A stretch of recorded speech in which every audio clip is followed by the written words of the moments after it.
Croeso'r gyfres newydd o lle.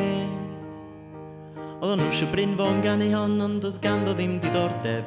So ges I alwad ffôn yn dweud, Hywel, da ni'n desbryd, a da ni di clywed nid unrhyw beth am bres. Felly croeso'r gyfres newydd o lle. Mae yna lwyth o beth yn dod I fyny, ond dwi'm yn gwybod be. Dwi heb gael y manylion am gynnwys y gyfres on, ond fydrai ddeithoch chi'r math o bethau newch chi'n gweld.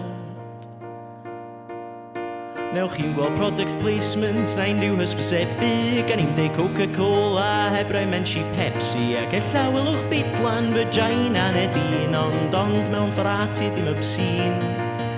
Newch chi'n gweld clips o ffilms na bo ni'n ei adolygu, newch chi'n gweld cyn gyflwynwyr dyn nhw'n bellach yn bodoli, gan y trwy'n y coch gan dychan am ferched am 15, ond gan sgwennu can am ffwcio bobl hen.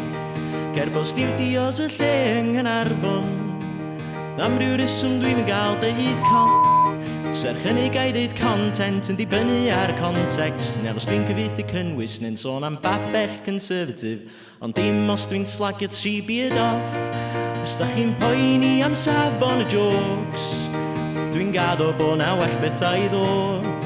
Dyn nhw'n I gyd yn dibynnu ar bod yn gyfarwydd â chymeriadau Tolkien. Dwi'n siŵr fydd Lisa Angharad yn cracio jokes mwy cyffredinol a mwy cyfoesellu.